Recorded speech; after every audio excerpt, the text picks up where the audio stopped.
Ein, zwei Kaffeelöffel genügen und die Unterirdischen zeigen, was sie können. An der Universität Tübingen zum Beispiel. Als Lebensraum für diese ungewöhnlichen Schleimpilze genügt ein Tropfen Wasser. Und man kann sich denken, dass ihre Vorstellung nur durchs Mikroskop zu verfolgen ist. Und auch dort, um ehrlich zu sein, machen sie nicht viel her.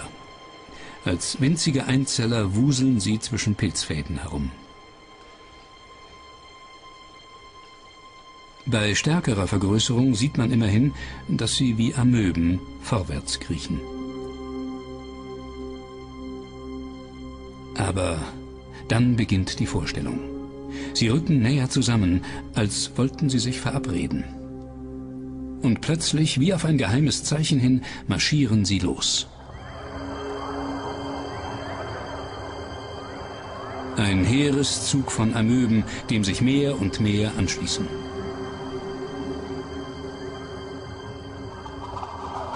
Von allen Seiten stürmen sie heran, tauchen ein in den großen Strom. Und es ist nicht der einzige. Eine Vielzahl solcher Ströme wälzt sich auf ein Zentrum zu. 100.000 Zellen insgesamt.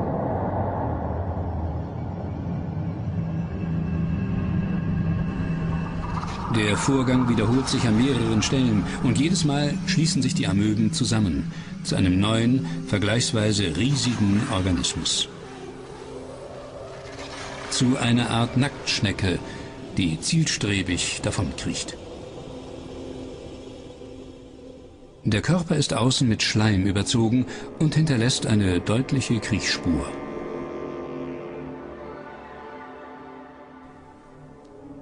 Im Innern haben 100.000 Amöben ihre Unabhängigkeit aufgegeben und synchronisieren sich so, dass der Schneckenkörper als Ganzes vorankriecht.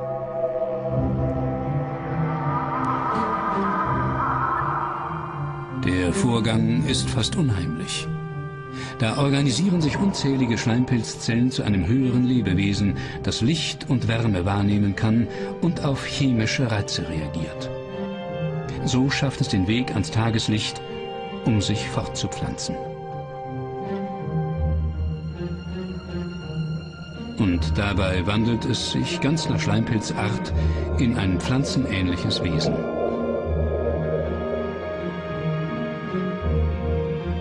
Ein langer Stiel schiebt sich hoch und obendrauf eine Sporenkapsel. Eine zierliche Konstruktion, knapp 2 Millimeter hoch. Die Sporen werden mit dem Wind verschickt und manchmal mit der Schneckenpost.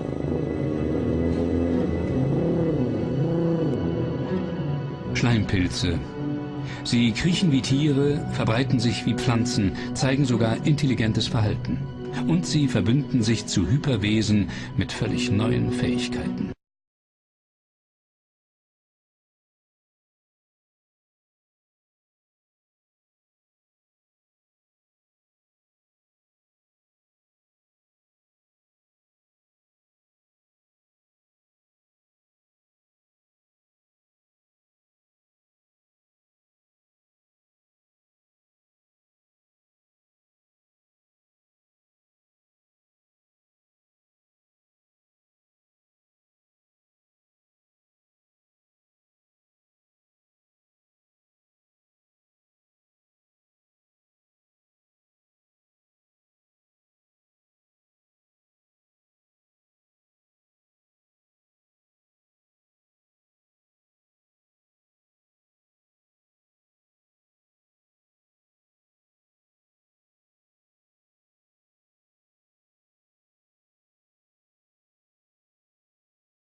Für die gleichmäßige Verteilung sorgt der Schleimpilz selbst.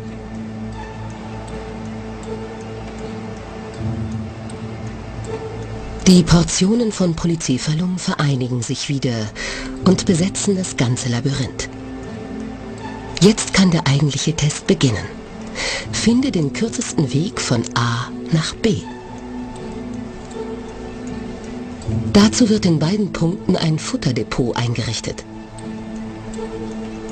Mit Haferflocken. Polycephalums Leibgericht. Der Schleimpilz kann nicht widerstehen und macht sich über die Futterstellen her.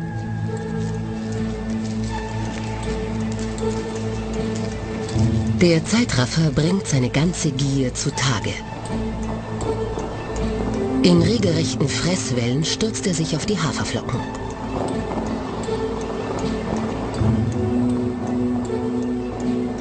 Trotz allem aber hält er die Verbindung aufrecht zwischen den beiden Futterquellen. Über kräftige Adern, die das Labyrinth durchziehen.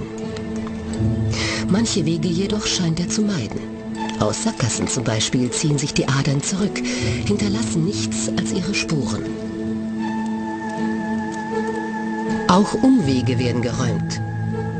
Und nach einigen Stunden gibt es nur noch eine Hauptschlagader. Ein Verbindungsstrang zwischen A und B. Ohne Zweifel der kürzeste Weg. Intelligenztest bestanden. Polycephalum indessen hat vollgefressen das Labyrinth verlassen.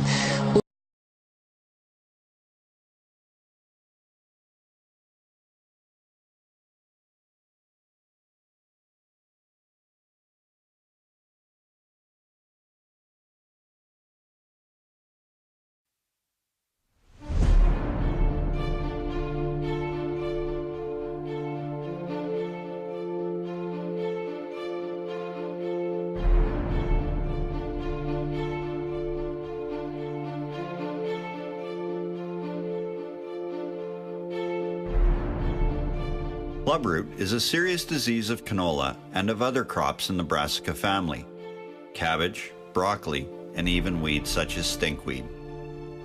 Growth of infected roots is disrupted, resulting in distinctive club symptoms on plant roots. Water and nutrient uptake is restricted by clubbed roots and can result in reduced seed production, stunting and premature death of the plant. If this pathogen becomes established in the soil throughout a field, serious yield loss can occur. Clubroot is caused by an organism called Plasmodioptera brassicae. It is an unusual organism in that it does not easily fit into the standard classifications of life. It is not quite a fungus, an amoeba, or even a slime mold, but it has some characteristics of each of these very different groups. The unusual nature of this organism is what makes it a challenge to control. Plasmodioptera brassicae starts its life cycle as a resting spore.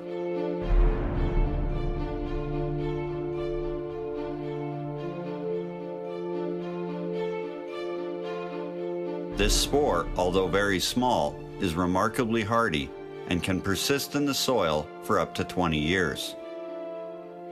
The resting spores are normally found in the upper layers of soil, which is the prime location to begin the actual infection process.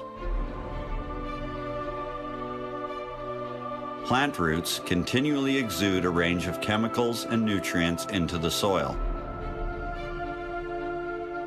Most of the resting spores remain dormant in the soil until substances released from a nearby rootlet stimulate them to germinate. The resting spore undergoes cell division and changes from a hardened survival structure into a fragile, short-lived zoospore, which has two hair-like flagella that it uses to swim towards a root hair. In wet soil, the newly formed zoospores swim from soil particle to particle in a film of water until they find and infect a root hair.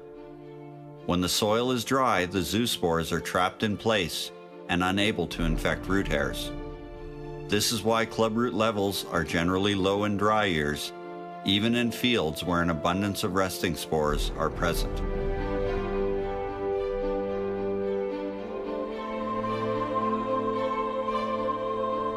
The zoospore swims in soil water until it contacts a root hair, settles on the surface, and penetrates the wall of the root hair.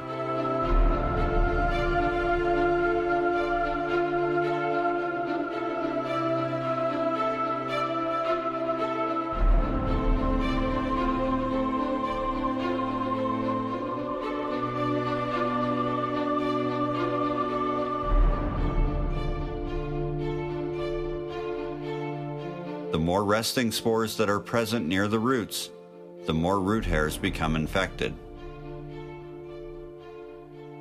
Once inside a root hair, the zoospore develops into an amoeba-like structure called a plasmodium. The plasmodium grows rapidly and matures within a few days, and then produces new zoospores that are released back into the soil environment. This is the stage where clubroot resistance operates. The root hairs of both susceptible and resistant plants are infected by the primary zoospores, but the flush of these secondary zoospores from the root hairs are not able to infect and develop into the root of resistant plants. That is why clubroot does not develop in resistant plants. Secondary zoospores initiate the root symptoms that cause yield loss in infected plants. Large numbers of these zoospores can be produced in the root hairs. They infect the entire root surface, not just the root hairs. After infection, these zoospores differentiate into plasmodia that grow and reproduce rapidly and spread deep into the root tissue. As cells become infected and enlarged, the root no longer functions properly in the absorption and the translocation of water and nutrients to the above ground parts of the plant. This is where yield is lost. The earlier the infection and the greater the number of secondary zoospores, the greater the yield loss. The plasmodia also alter hormone balances within the root. The plant interprets this as a signal to grow more root tissue, which it does in abundance. This is how the clubbed roots form. The root swelling can become very large, further hindering normal root function and providing more tissue for the pathogen to infect. When the root is severely infected, the performance of the canola plant is greatly affected. Plants wilt and die prematurely, allowing weeds to utilize unused nutrients and sunlight. Plants that are only lightly infected are still capable of producing some yield, but any infected root leaves behind a legacy for even more severe infections to come.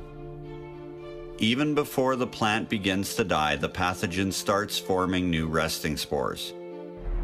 The plasmodia, which filled up the plant cells, start dividing into the tiny spores, thousands to 10,000s per cell.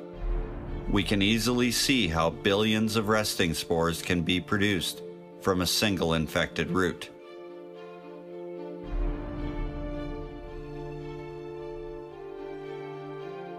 As the root senesces, they quickly decay, and the masses of resting spores are released back into the soil, waiting for the next crop or susceptible plants to stimulate germination and start the process again. Normally, these resting spores will remain in one patch of the field. However, this pathogen can, unfortunately, exploit our need to work the soil. As we till or seed the soil, we are spreading the pathogen through the field and may inadvertently be transporting it to new fields as well.